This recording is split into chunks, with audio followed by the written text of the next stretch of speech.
प्रभु तेरी वाणी जीवन की रोटी, नैनों की ज्योति अंधेरा मिटाती।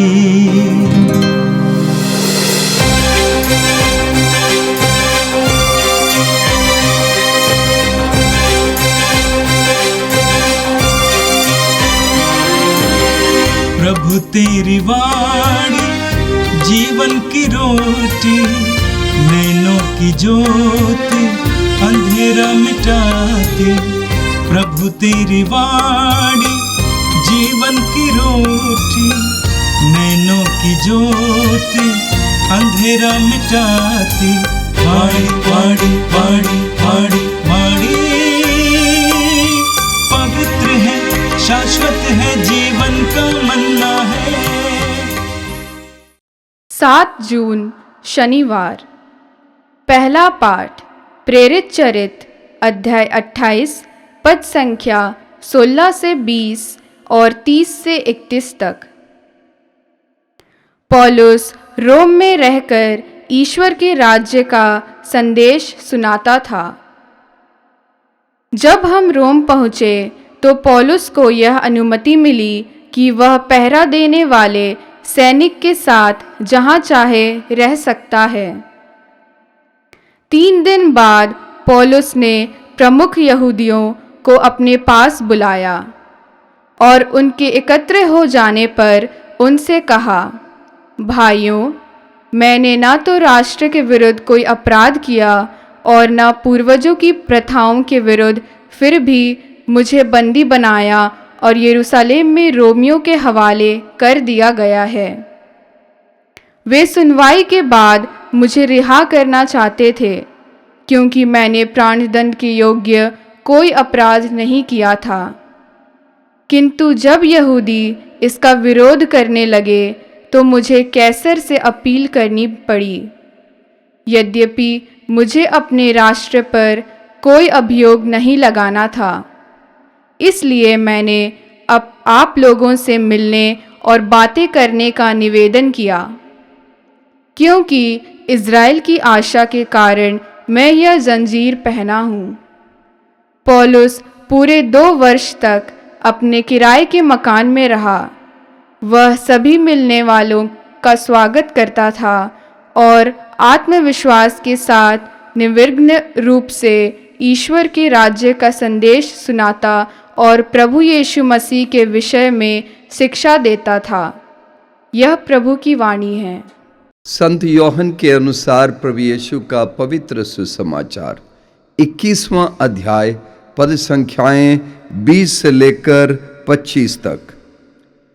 पेतरुस ने मुड़कर उस शिष्य को पीछे पीछे आते देखा जिसे यीशु प्यार करते थे और जिसने ब्यारी के समय उनकी छाती पर झुक कर पूछा था, प्रभु वो कौन है जो आपको पकड़वाएगा? पेतरुस ने उसे देखकर यीशु से पूछा, प्रभु इनका क्या होगा? यीशु ने उसे उत्तर दिया, यदि मैं चाहता हूं कि वो मेरे आने तक रह जाए तो इससे तुम्हें क्या, तुम मेरा अनुसरण करो। इन शब्दों के कारण भाइयों में ये अफवाह फैल गई कि वो शिष्य नहीं मरेगा। परंतु यीशु ने ये नहीं कहा कि यह नहीं मरेगा, बल्कि यह कि यदि मैं चाहता हूं कि वो मेरे आने तक रह जाए तो इससे तुम्हें क्या। यह वही शिष्य है जो इन बातों का साक्ष्य देता है और जिसने यह लिखा है। हम जानते हैं कि उसका साक्ष्य सत्य है। यीशु ने और भी बहुत सारे कार्य किए। यदि एक एक कर उनका वर्णन किया जाता तो मैं समझता हूं कि जो पुस्तकें लिखी जाती वे संसार भर में भी नहीं समा पाती। यह प्रभु का पवित्र सुसमाचार है। क्रिस्त प्रभु की जय।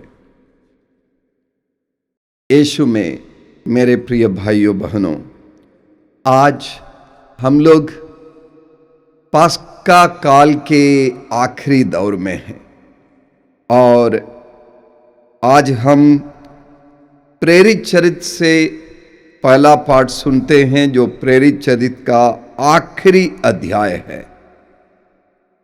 पूरे प्रेरित चरित्र में हमने पौलुस की मिशनरी यात्राओं के बारे में सुना और उन मिशनरी यात्राओं के आखिरी में यरूशलेम से लेकर रोम तक बंदी बनकर पौलुस की जो यात्रा है उसका आखिरी वर्णन दिया हुआ है।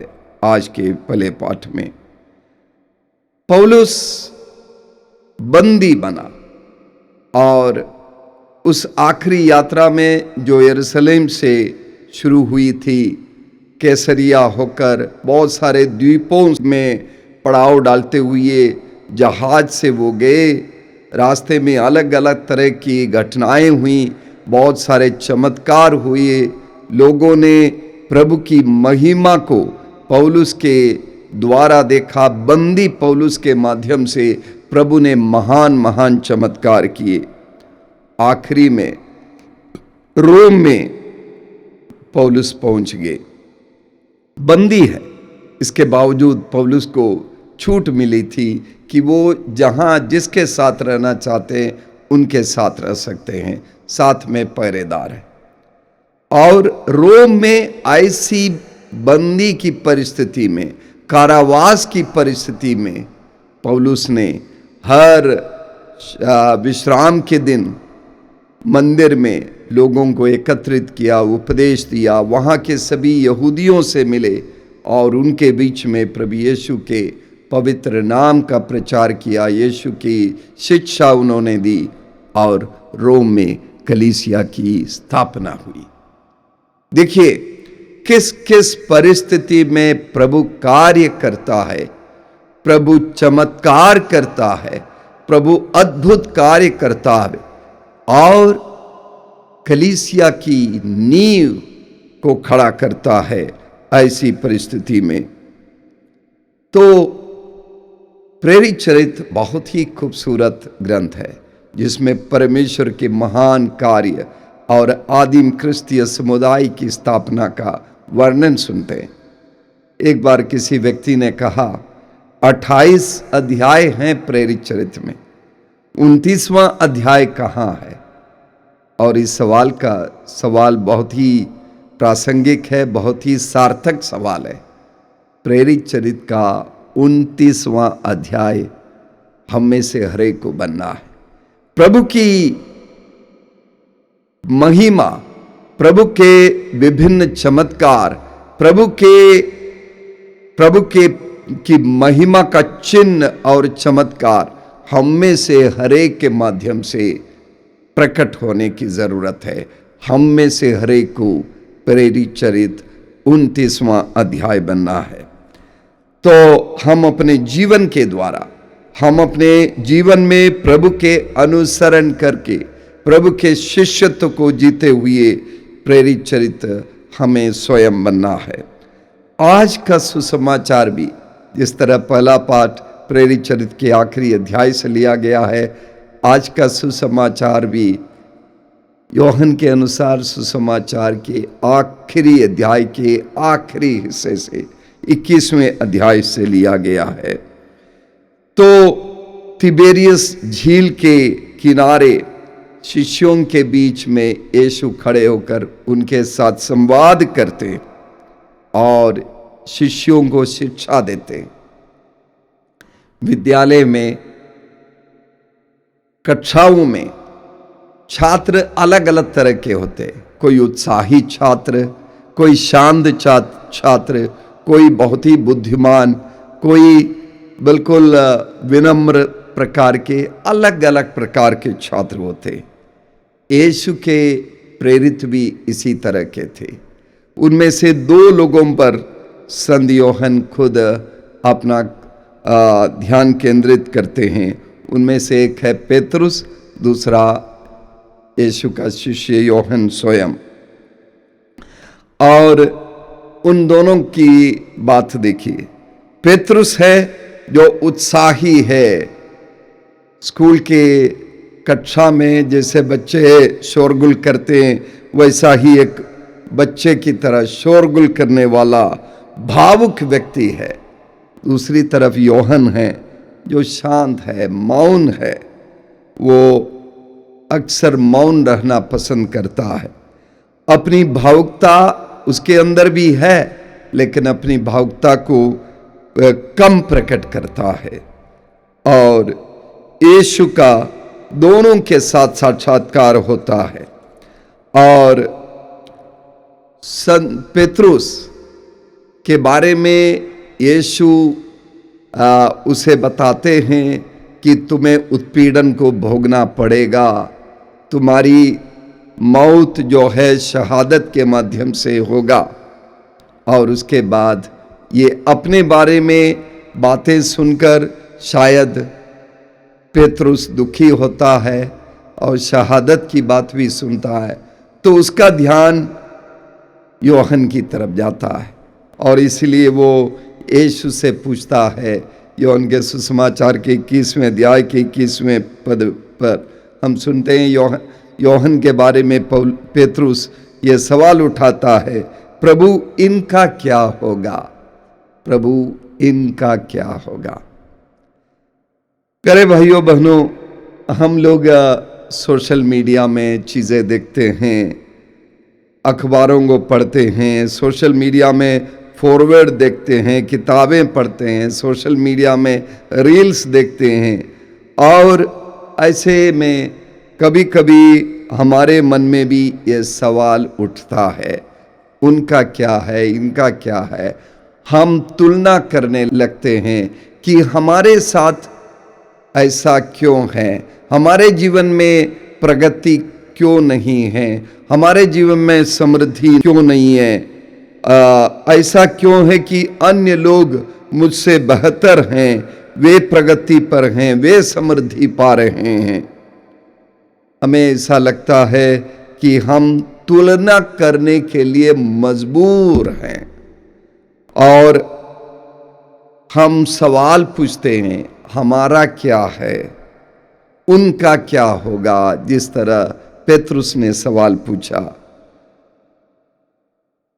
पेतरुस को अपनी पीड़ा, अपनी शहादत की जानकारी हुई यीशु के माध्यम से और उसने ये सवाल पूछा, इनका क्या होगा प्रभु। और उसके जवाब में यीशु ने जो बात कही, 21वां अध्याय 22वां पद, यीशु ने उसे उत्तर दिया, यदि मैं चाहता हूं कि वो मेरे आने तक रह जाए तो इससे तुम्हें क्या, तुम मेरा अनुसरण करो। इससे तुम्हें क्या, तुम मेरा अनुसरण करो। भाइयों बहनों, यही बात आज यीशु हमसे भी कहना चाहते हैं। तुलना मत करो, शिष्यत्व पर मन केंद्रित करो। दूसरों के साथ क्या होगा, इससे तुम्हें क्या, तुम मेरा अनुसरण करो। यीशु ने अलग अलग दृष्टांतों के माध्यम से यही बात कही। दाखबारी में मजदूर सुबह से लेकर मजदूर चौराहे पर मजदूरों की सट्टी पर खड़े हुए हैं और दाखबारी के मालिक सुबह जाकर कुछ लोगों को काम पर लगाते हैं, उनसे कहते हैं एक मजदूरी तय करते। उसके बाद दिन में बार बार अलग अलग समय पर मजदूरों को लगाते हैं। जब मजदूरों को मजदूरी दी जा रही थी, सबसे आखिरी में जिन्हें लगाया गया, जिन्होंने केवल 1 घंटा काम किया, उन्हें वही रकम दिया जो तय था। तो जो सुबह से काम कर रहे थे, जब उनकी बारी आई मजदूरी लेने की, तब उन्होंने सोचा कि हमें ज़्यादा मिलेगा, जितना बताया गया था उससे ज़्यादा मिलेगा, क्योंकि वे तुलना करने लगे हमारे बाद जो आने वाले कम समय काम करने वाले लोगों को इतना दिया गया तो हमें भी मिलेगा। प्रभु जवाब देते हैं कि जो वादा किया गया है उतना मैं तुम्हें दे रहा हूं, पूरा का पूरा दे रहा हूं, कुछ भी कम नहीं कर रहा हूं। लेकिन मेरी उदारता सबके साथ है। मैं अपनी उदारता का उपयोग करूं, इससे तुम्हें क्या। तुम तुलना मत करो। तुम्हारे लिए जो है तुम्हारे हक के अनुसार वो तुम्हें दिया जाएगा। यीशु ने उड़ाऊ पुत्र की कहानी हमें सुनाई। छोटा बेटा उड़ाऊ बेटा था। बहुत सारे पाप करके पिता से अलग होकर जब वापस आया पश्चाताप करते हुए, पिता ने उसे सम्मान दिया, सब कुछ दिया, कोई कमी होने नहीं दिया। बड़ा बेटा शिकायत करता है कि आप इसके लिए, इस उड़ाऊ पुत्र के लिए आप इतना सब कुछ कर रहे, जबकि आपने मेरे लिए क्या किया। पिता कहते हैं तुम्हारे लिए मैं सब कुछ हूं, सब कुछ देता हूं, तुलना मत करो, मेरे लिए सब बराबर हैं। मेरी उदारता की शिकायत मत करो। हम जो यीशु के शिष्य हैं, हमें भी यीशु के शिष्यों की तरह अपनी तुलना करने की जरूरत नहीं है, लेकिन यीशु पर मन केंद्रित करने की जरूरत है। यीशु की आज्ञा का पालन करने की जरूरत है। तुम मेरा अनुसरण करो। यीशु के मार्ग पर चलने की जरूरत है।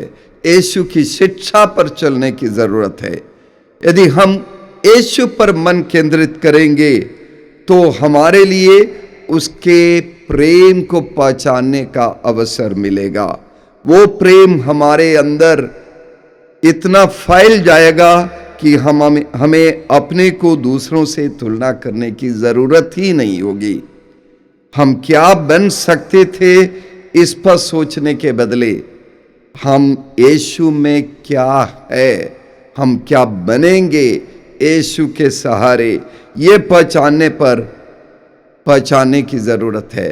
इसकी जब पहचान हो जाएगी तब हम शांति का आनंद लेंगे, संतुष्टि का आनंद लेंगे और प्रभु में आनंदित रहकर जीवन की पूरी खुशी का अनुभव करेंगे। यीशु पर मन केंद्रित करने से हमें शांति का अनुभव होगा। हमारे लिए उनकी बुलाहट को पहचानने, उसके अनुसार कार्य करने की क्षमता की प्राप्ति होगी। जिस तरह पौलुस कुरिन्थियों के नाम अपने पत्र के 5वें अध्याय के 14 और 15वें पद पर कहते हैं, मसीह का प्रेम हमें प्रेरित करता रहता है। हम ये समझ गए हैं कि जब एक सबों के लिए मर गया तो सभी मर गए हैं। मसीह सबों के लिए मरे, जिससे जो जीवित हैं वे अब से अपने लिए नहीं बल्कि उनके लिए जीवन बिताए जो उनके लिए मर गए और जी उठे। हम मसीह के लिए जीवन बिताएं, मसीह के लिए मृत्यु को भी स्वीकार करें। हम एक के लिए, हम में से हर एक के लिए ईश्वर की पुकार, ईश्वर की बुलाहट अलग अलग है। अगली बार दूसरों के साथ तुलना करने की यदि हमारे अंदर इच्छा जागृत होती है तो रुकिए और यीशु के कथन को सुनिए और विचार कीजिए, जहां यीशु कहते हैं, इससे तुमको क्या, तुम मेरा अनुसरण करो। मेरे प्रिय भाइयों बहनों, कल हम पेंतकोस पर्व को मनाने जा रहे हैं। आज की रात को और कल के दिन और आगामी दिनों में हम पूरी ताकत के साथ सघन तरीके से पवित्र आत्मा से प्रार्थना करें कि पवित्र आत्मा हमारे अंदर उतर आवे और हमें स्वयं को पहचानने की ताकत दे, क्षमता दे कि हम अपने को पहचानते हुए अपना मन यीशु में केंद्रित करें और यीशु को पहचानने, समझने, यीशु को ग्रहण करने, यीशु के साथ आगे बढ़ने, यीशु के मार्ग पर, यीशु के शिष्यत्व के मार्ग पर आगे बढ़ने की कृपा के लिए हम प्रार्थना करें। सर्वशक्तिमान प्रेमी पिता ईश्वर, हम तुझे धन्यवाद देते हैं, तेरी स्तुति करते हैं हमारे प्यारे प्रभु यीशु के लिए, यीशु के महान शिष्यत्व के लिए, यीशु के साथ रहकर यीशु की सामर्थ्य और क्षमता का अनुभव करने के लिए तू हमें जो अवसर देता उसके लिए धन्यवाद देते हैं प्रभु।